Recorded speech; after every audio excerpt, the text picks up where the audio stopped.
So, again, I want to thank everyone for joining us today. This presentation about navigating Google Analytics. I know it's a very interesting topic for a lot of people. Sometimes it can be challenging trying to understand Google Analytics. And to be completely frank, this is majority a high level overview. I'm going to give some more in depth explanations about some things, but Google Analytics is so robust. This one presentation can't cover it all. So I do plan on later on hosting some more specific type of presentations around Google Analytics and ways how you can leverage it. But today, just kind of get your feet wet to understand how Google Analytics works, how you can actually utilize Google Analytics, and I'm going to actually show you steps of how to create a tracking event in Google Analytics and go over GA4 and a few other things. So, without further ado, let's go ahead and get started. Okay, hold on for a second.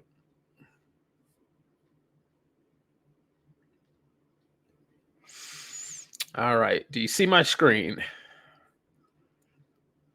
You should see some slides there. Good. Okay. All right, so jumping right in. First and foremost, myself, I'm George Woodard. I'm going to be your facilitator, your speaker today.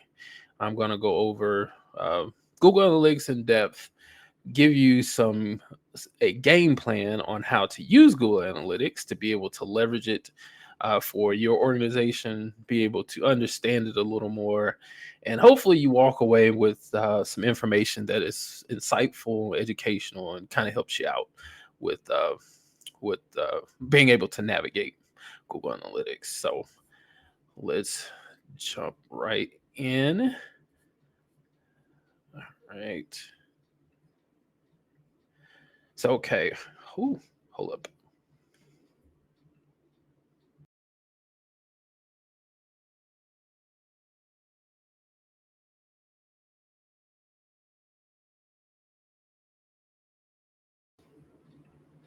All right, I'm back.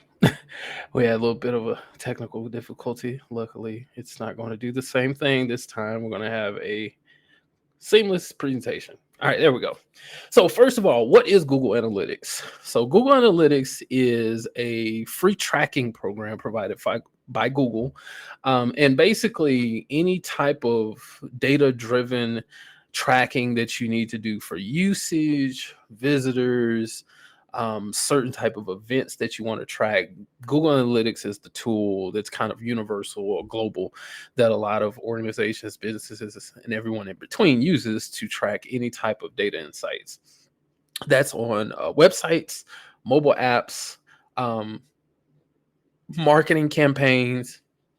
If you're using even CRMs, will allow you to integrate Google Analytics into their platform to be able to track your opens, how many people are subscribing to your newsletter. I mean, just anything, any type of data. Google Analytics is usually the main program many people use to track that type of data. Again, it can help you make data-driven decisions. You can use the insights gained from Google Analytics to improve, in this case, today's presentation is your website. And I'm going to help you with some ways to identify trends, track performance that'll help you out with making informed decisions. So, first things first, here's the Google Analytics. You may see this more often now, but this is the original universal analytics is what it's referred to, the dashboard. So you sign in, you can see a lot of your data that's here, whether it's users, and this is an actual screenshot from my own website. You can see the users over a certain period of time, whether they're new or returning. There's a lot of different data points. You can customize this to show whatever it is that you want to show. On this one, I have users, new users, sessions, which are the actual well, not actual time frame, but in this case it's the numerical value, how many times people are actually using your site, the number of sessions per user, so how many times a specific user uses your site, page views, so of the actual users, how many pages they're using or visiting, and pages per session, so however many sessions there are, this is the kind of the aggregate amount of pages that they visit per session, and then the session duration, bounce rate, and there's so many other data points that you can track, but this is kind of a universal look there. So once you get into Google, the first thing you jump into is setting it up if you haven't already. The website that you go to is analytics.google.com/analytics. And when you set it up, you'll see this, or if you haven't set it up, I should say, you'll see this screen initially. And these are the three different columns that you'll encounter when you initially set it up, whether it's the new or the old Google Analytics. But the first column is account. The second is property, and the third is called profile. And to break it down, the account is your access point for your analytics. So it's kind of self-explanatory. It's the main account. So mine would be my agency account, L squared. And this is where you're kind of like the manager over all of the different reporting pieces within your Google Analytics account. You need at least one account so you can have access to analytics, and that allows you to identify the properties you want to track. And I'll just explain what property is in a second. How you manage the relationship between accounts and properties is totally up to you. So you can use a one-to-one relationship, you can use a one-to-many relationship, which is basically one account top level to one property if you're managing just your solo, or many properties if you're managing multiple properties across your account. So an example is I have an account for my own agency, but I manage many properties for other organizations. So you'll see, if I log into mine, you'll see in the account column, you'll see L Squared Media Group, which is the name of my agency. And then in the property section, it'll, in that drop down where it currently says googlestore.com, you click on it and you'll see all the different properties for my different clients whose accounts who I manage. And then to explain property is a website, a mobile app, a device, whether it's a kiosk or a point of sale device, because there's many integrations that you can use with Google Analytics. But property is basically the type of property you want to manage. Again, an account can contain one or more properties. Again, I have multiple. With the analytics account, you can add properties from which you want to collect data. When you add a property to an account, analytics starts generate the tracking code, and you may have seen that. I did not include that in this presentation, but I'll make sure in the follow-up emails I'll show you some screenshots of that. But they'll give you a tracking code that allows you to input it or upload it to the specific property where you can start tracking the data for that property. Many times you may have seen it, but it's a few lines of code. For a website, in this specific instance, it's a snippet of JS code or JavaScript code that you add to your website. Very simple, very easy to use. You know, my personal preference is using WordPress, so it's real easy to add this code on there. But literally, as soon as you copy and paste the code to the website, give it about an hour or two, and then all of a sudden it'll start tracking your data. You can see in the new analytics, it's a lot easier. In the GA4, you can see real time what people are doing on your website.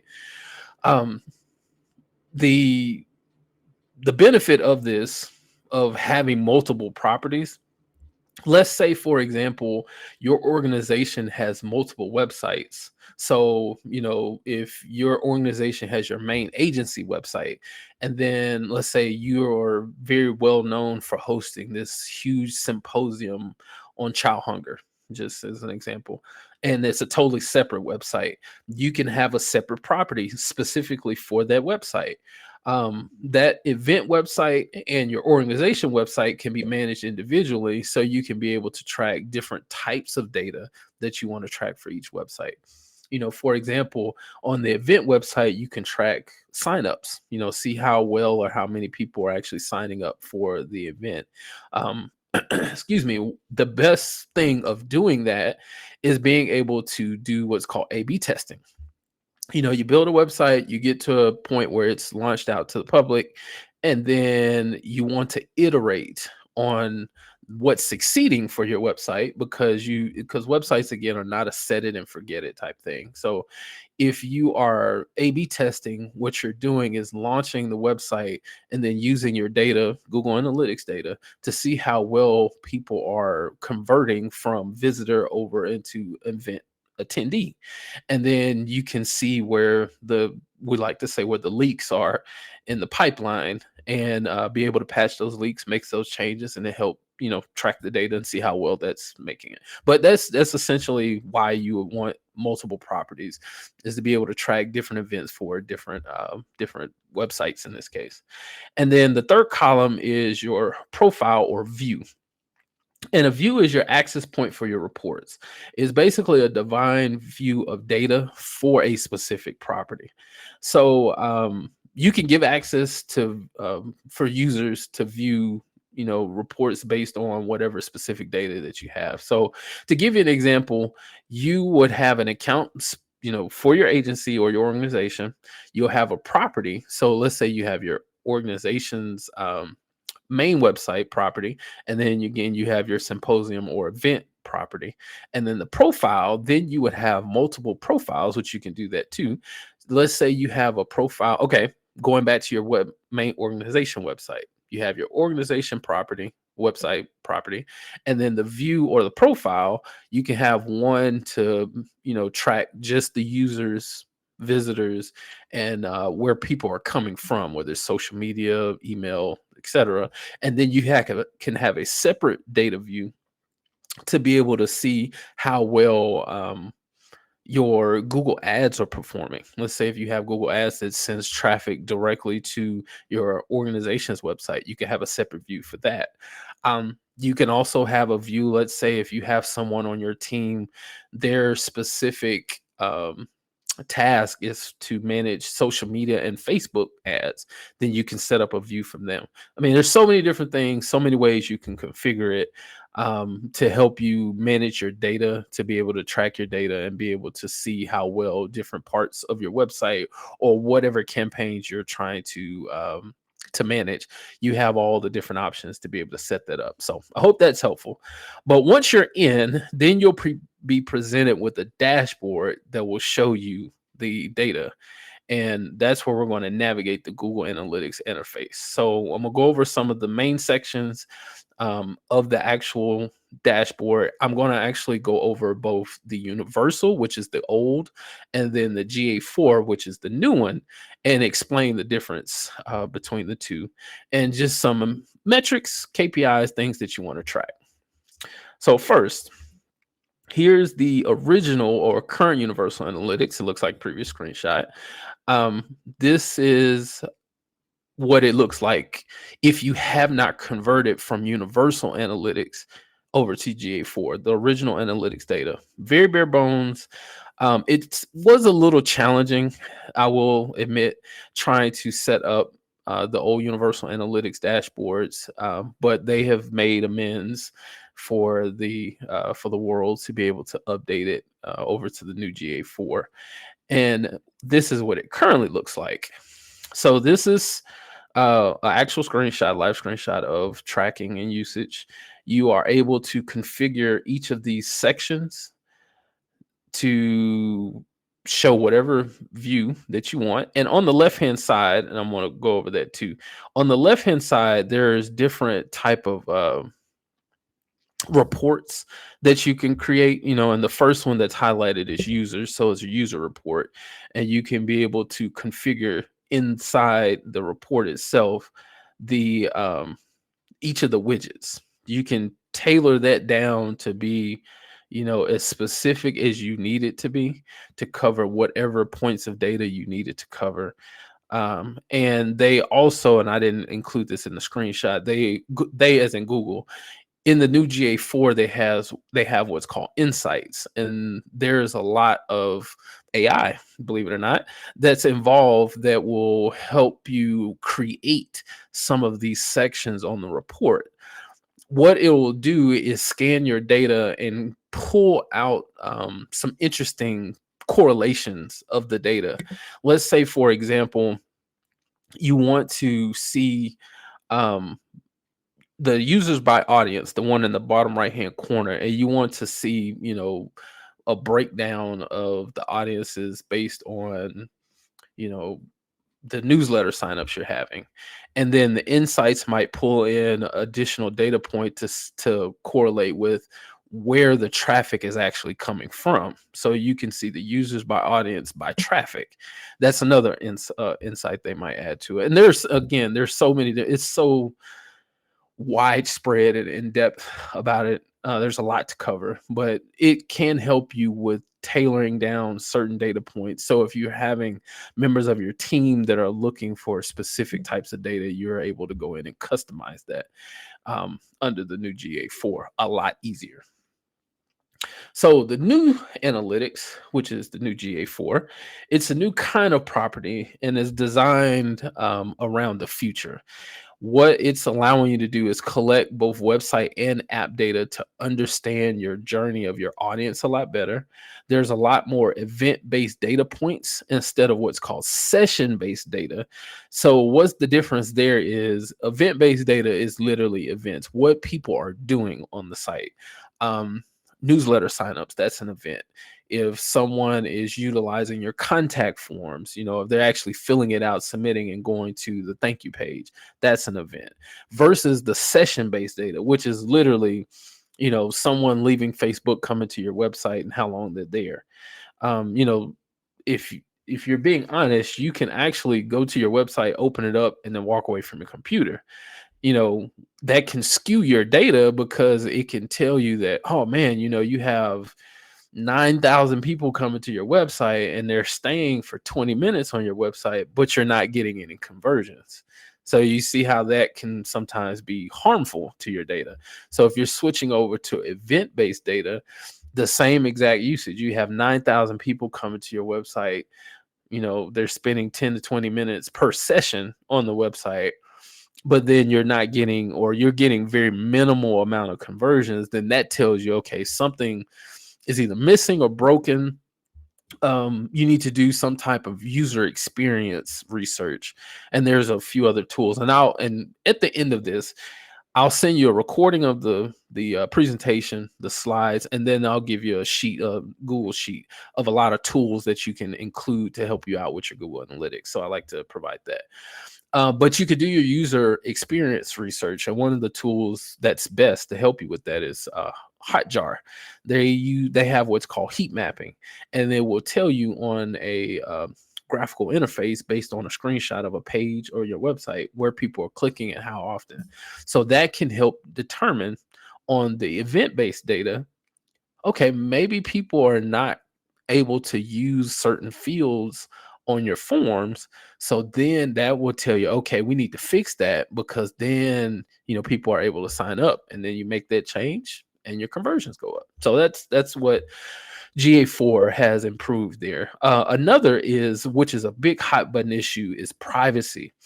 GA4 includes a lot more privacy controls, such as cookieless measurement and behavioral and conversion modeling. And all that means is it's tracking your usage in a different way when not making you feel like you're being spied upon. I'll put it that way.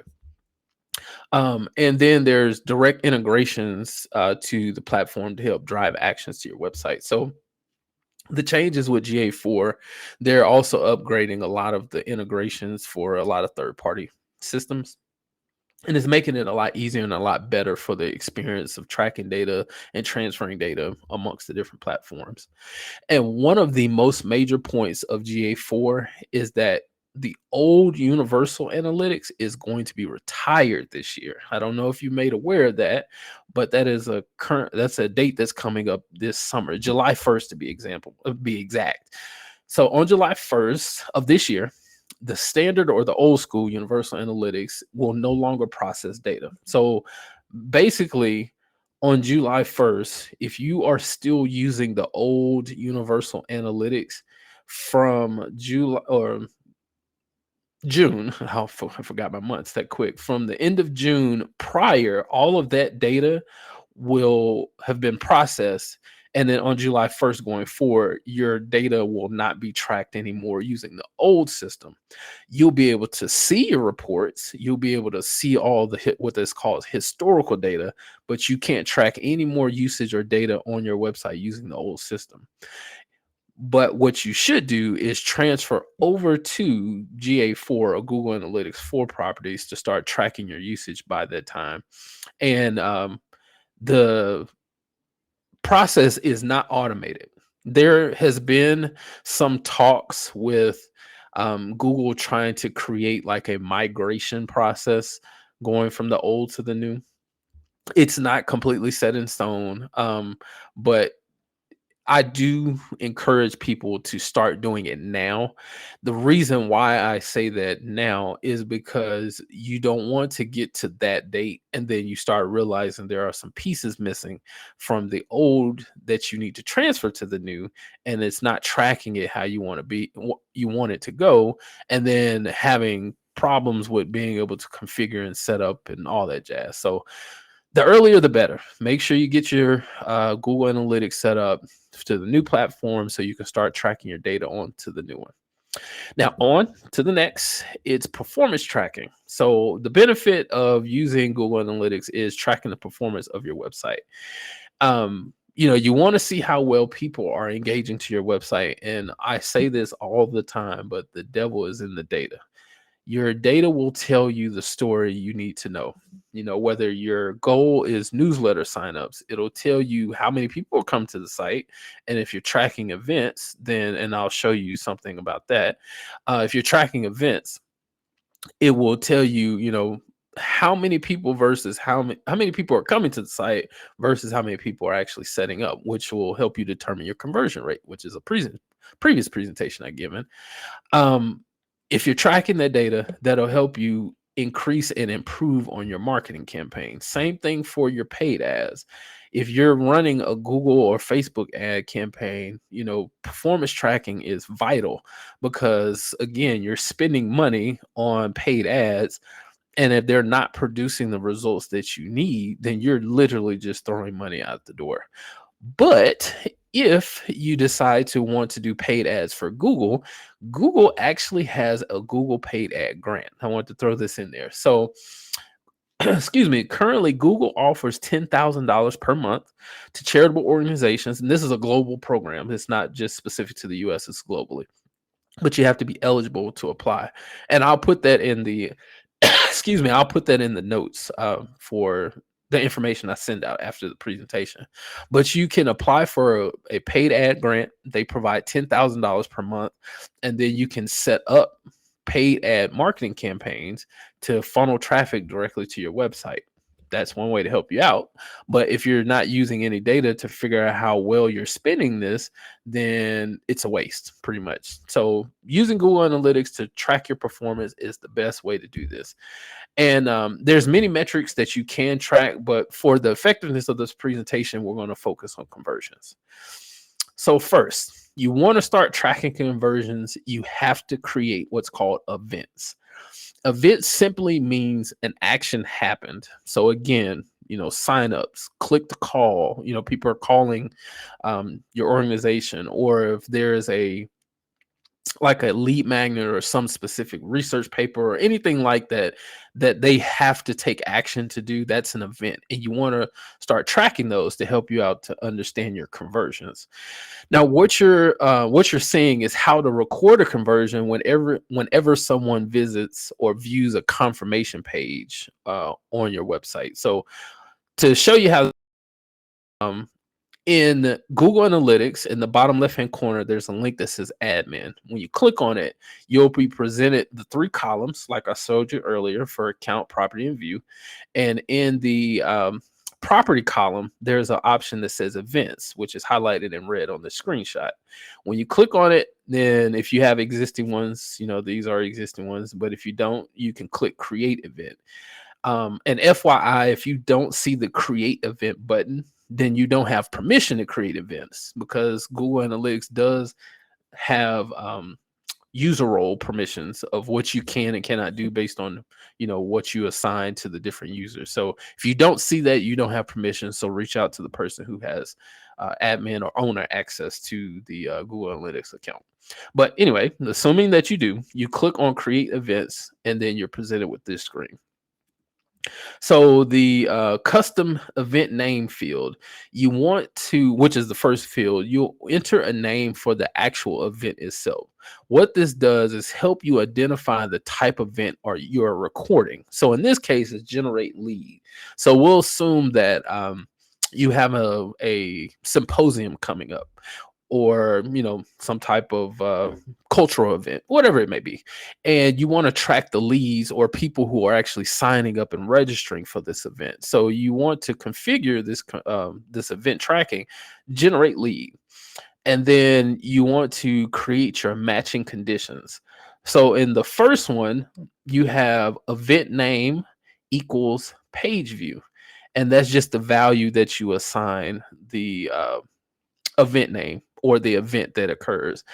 And then the next is the parameter page location equals, and then you see the URL. So what this means is, of the page view or the page view condition, you want them to have reached a specific page, which in this case is contact us, and that cut that off is contact us submitted. So essentially this will be your thank you page. If someone you're tracking, going back to the events, if you're tracking, how many people are signing up, what you would update that value for the example.com is the thank you page or your registered page for your event. So someone is going to your website, they found out the event, they've read through, they want to attend, fill out the information, and when they hit submit, then it takes them to, you've registered. That's what this page will be. And once you've created this, it will then trigger the tracking of that event happening for each of your users. And then what you'll go after that, because you want to still be able to track your conversion portion of it, because you have to, let me back up. You've created the event. Now you want Google Analytics to actually track the conversion or the actual event that has happened. So when you go back to the admin screen, in the property column, you click on conversions this time, and then you want to click on new conversion event. And then you enter the name of the event, which is the name that you added here previously, generate lead, and hit save. Now you're going to start tracking conversions for the generate lead. When you mark an event that you created as a conversion, it can take some time for it to show up. I usually, as a good rule of thumb, say if you set something like this up, give it about an hour or hour and a half for it to show up. So the configuration can give it time to refresh and update and send the notification to the website, and vice versa. The systems have to talk to each other. But once your configuration is applied to the event, then go to the page that you set up that you're tracking this event on. Once you've gone to the page, it's loaded up, then go to your conversions by event name in the previous dashboard. You remember the screen? Let's see, let me go back. So let's say on this screen, you have a conversions by event section on here. So you would, once you have visited that page, you would go back here and it will track you and tell you, and you can actually, again, you can view real-time data. You can go onto that page during the real-time view of it and view that you have visited that page, and it will start tracking the data from there on. And then you should be able to see it like this. So on the dashboard homepage of Google Analytics, and this is the icon on the left-hand side, you can click on under lifecycle engagement and then conversions. And if you see number 2, it's the generate lead conversions. And this will be able to tell you exactly the data you want to know. So starting in the first column, under generate lead, you have conversions, which is 23, total users, which is 15. And if you are tied some type of revenue to the event, if it does require, a paid sign up, you can attach and track. You can attach a value during this screen here. I cut it off for sake of time, but at the bottom under this parameter configuration setting, you can add the value. So, you can add $100, whatever the value is, or in this case, what it would be for the cost of them signing up for the event. You can add that towards the bottom. And once you do that, it'll show up here as an event revenue. And then that will calculate that for you about how many leads or conversions that have occurred once they've signed up. And that's really it. With Google Analytics, you have so many data points that you can track, so much information that you can track. And again, this presentation is just a high level, but there are features that I'm going to come up with to get more in depth about how to configure and personalize Google Analytics for your using. So moving on, Q&A section. So this time I want to give some time for people to ask any questions. And I see we already have one. Okay. So if we're using Eventbrite for an event, do we embed that code into the website, and Google Analytics will track who clicks on the Eventbrite invite, and then Eventbrite tracking everything from there? That's a very depending question. It depends. So I'm not familiar entirely with Eventbrite's tracking. I've used it before, but I'm not familiar with the tracking. I do know you can create like confirmations or confirmation pages. But I believe, and this, don't quote me on this, and I'll actually research that for you and get back to you. But I believe that all of the tracking for Eventbrite events are done strictly in Eventbrite. Now, how in depth that can go depends on if Eventbrite allows you to integrate Google Analytics. Because I know some platforms will allow you to integrate Google Analytics, and you can be able to track specific events within that platform. So you can have a view set up specifically for Eventbrite to be able to see, how many people are viewing the event landing page, and then how many people are actually signing up for the event.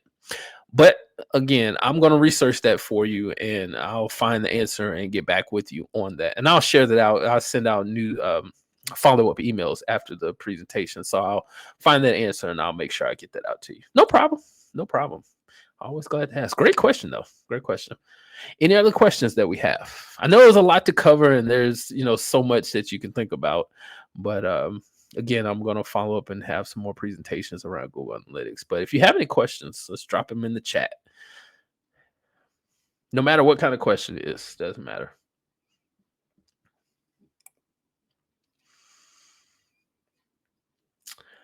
Okay, what are the best places for GA tutorials?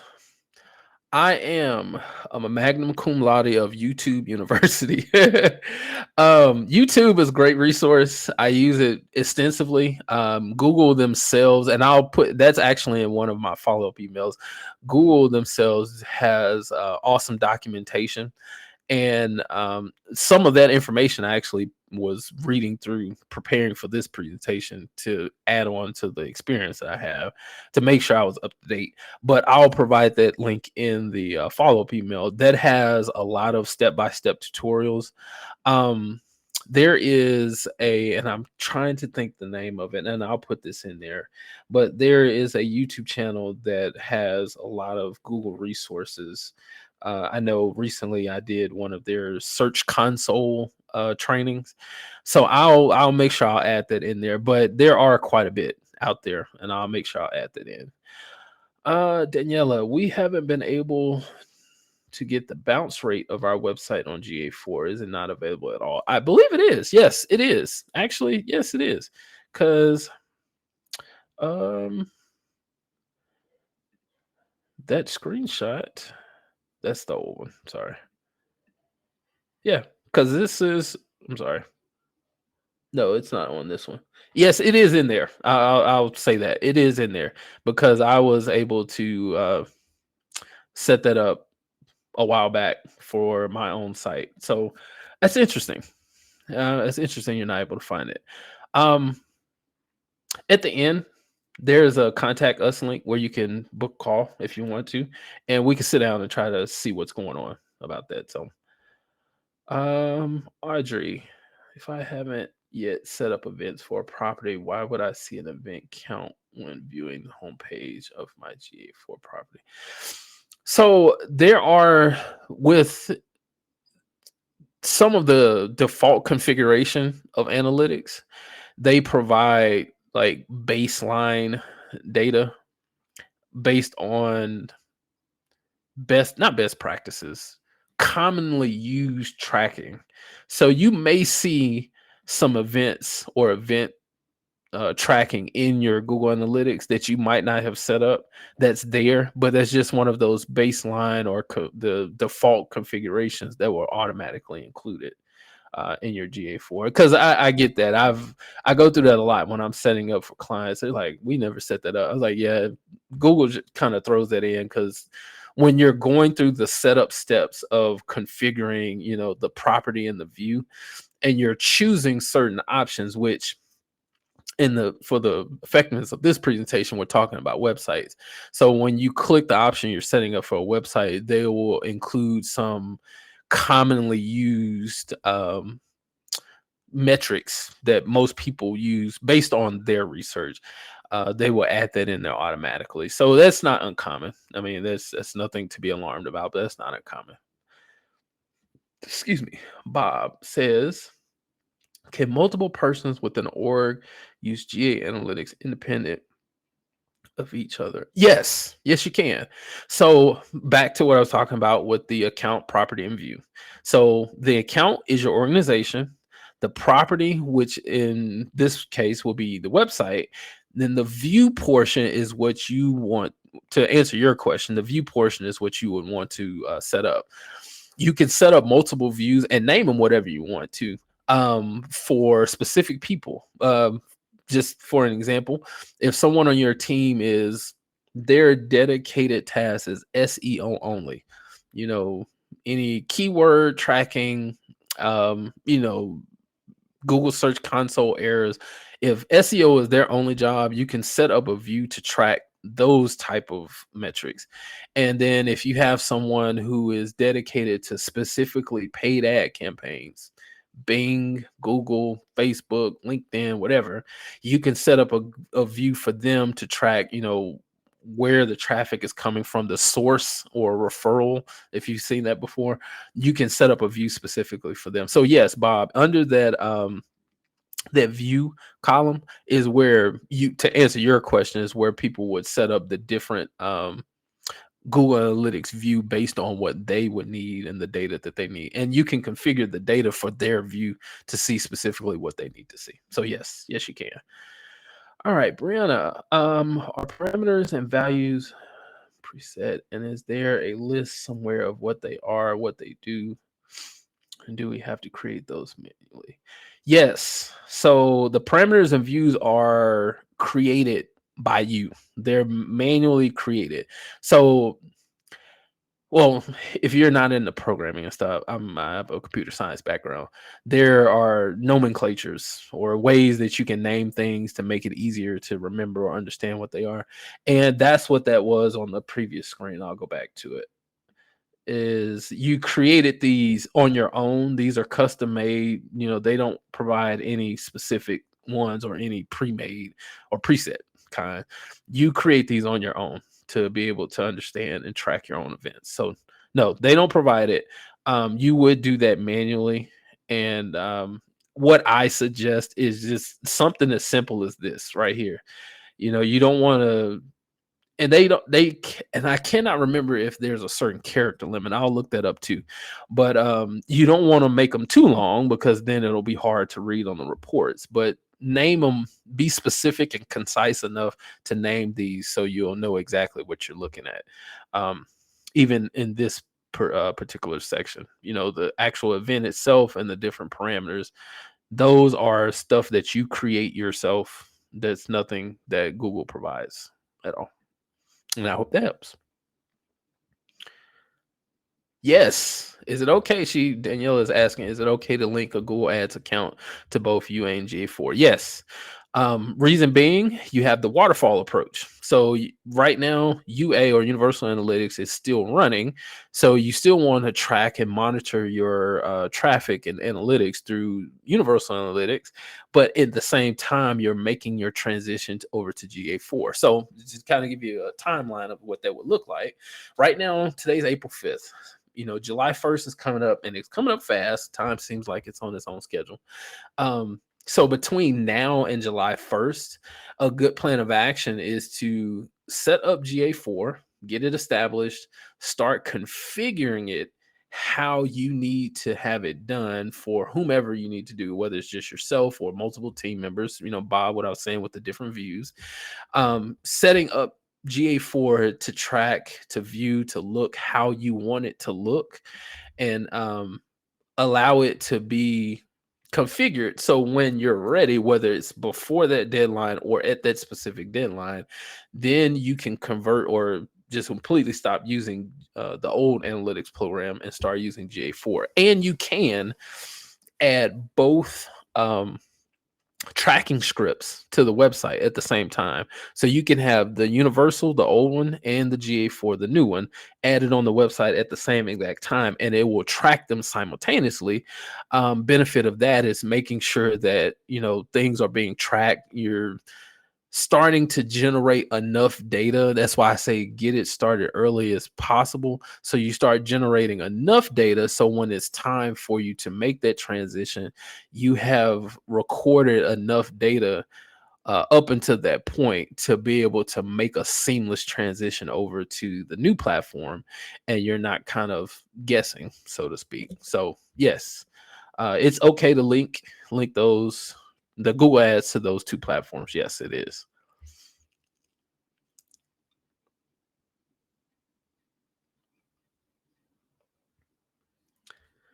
Can Google Analytics be used to track data in a constant contact account, or would that be redundant to what is available in constant contact? Can it be tracked?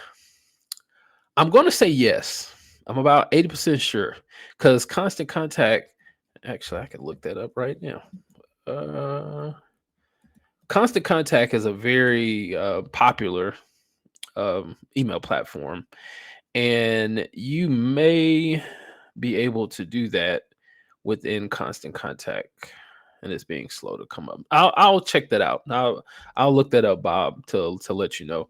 Now, as far as the data redundancy, if it's possible to track data within constant contact using Google Analytics, I wouldn't necessarily say redundant, but there is some redundancy. So, but for subscribers, users, and things like that, um, constant contact, because that's their dedicated platform, of course they will have that information already set up. Now, if your purpose within Google Analytics is to be able to do the same thing, you would probably have to configure that yourself. So then yeah, there will be some redundancy, but you would have a more word I'm looking for, not unified, but a one-stop shop. You'll have all of your data in one place. So there's a benefit there. So you're not going, to multiple platforms to track everything. But there is, just by default, there'll be some redundancy there depending on what type of data you're tracking. So if it's the same data that's within constant contact, you can add that in. If you're able to add that in Google Analytics, then yes, but there's no harm in it. I'll put it that way. I mean, you have multiple points of data or multiple points or places that's tracking your data.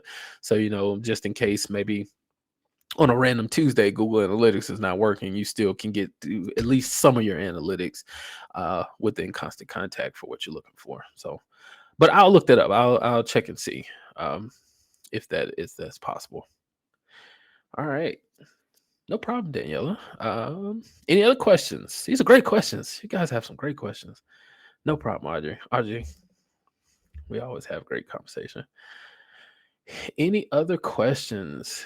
Anything else anybody has?